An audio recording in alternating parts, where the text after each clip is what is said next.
Bonjour, Madame Chantal Asselin. En Oui, bonjour André. en préparation pour votre présentation au symposium de la chaire UNESCO des CEMET 2021, merci de participer à cette entrevue. Pouvez-vous nous parler de vous? Oui, alors écoutez, moi j'ai terminé un doctorat en éducation en 2014. J'ai fait ça un peu sur le tard, mais je peux vous dire que je me suis toujours intéressée dès que à partir de l'âge de 10 ou 12 ans, je me suis toujours intéressée aux langues, aux cultures, à la géographie, à l'histoire. Il faut dire que mon père s'intéressait beaucoup à ces domaines-là, surtout à l'histoire et à la géographie. Et j'avais une grande facilité pour apprendre les langues. Donc, j'ai pris des cours d'anglais, d'espagnol et d'allemand à l'école, mais aussi dans des écoles privées. Ça m'a toujours fascinée. Donc, ça explique mon intérêt qui est encore là aujourd'hui, puis pourquoi j'ai fait mon doctorat dans ce domaine-là aussi, là. Merci. Puis quelles sont vos préoccupations en lien avec votre région, votre pays en ce moment? Oui, moi, je suis du Québec.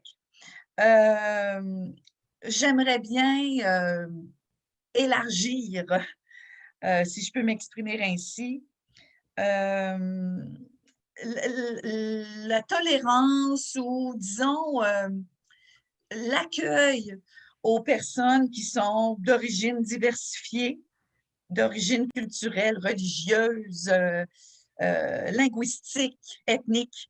Euh, je trouve qu'en 2021, c'est mon opinion personnelle, évidemment, peu importe la couleur de notre peau, notre première langue, la culture dans laquelle on est né ou on a grandi, c'est c'est un sujet qui mérite, bien sûr, qu'on s'y attarde, mais en même temps, avec toutes les connaissances qu'on a, les compétences qu'on a développées dans l'histoire, je parle au niveau technologique, mais ça peut s'appliquer à d'autres types de compétences ou de connaissances. Il me semble que l'être humain, en général, euh, on devrait apprendre à vivre ensemble au tel. On s'est toujours fait la guerre. Alors, pourquoi ne pas essayer davantage d'apprendre à vivre ensemble? Ça ne veut pas dire de ne pas avoir de système de sécurité. On est obligé d'avoir des systèmes de sécurité. Ça ne veut pas dire d'être naïf. Ça veut juste dire d'être plus ouvert d'esprit, d'être humain à un autre. Oui, merci. Et puis, quelles sont vos sources d'inspiration en ce moment? Ma réponse ressemble beaucoup à celle que je viens de donner. Apprendre à vivre ensemble. C'est normal qu'on ait des divergences d'opinion, c'est normal qu'on ait des conflits. On en a dans nos vies personnelles, on en a avec nos amoureux, nos amoureuses, nos enfants, nos parents. C'est bien entendu qu'on va en avoir avec d'autres personnes. C'est normal.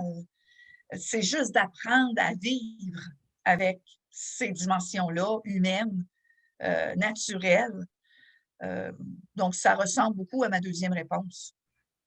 Et je vous remercie beaucoup, Madame Chantal Asselin, pour cette entrevue. Merci à vous.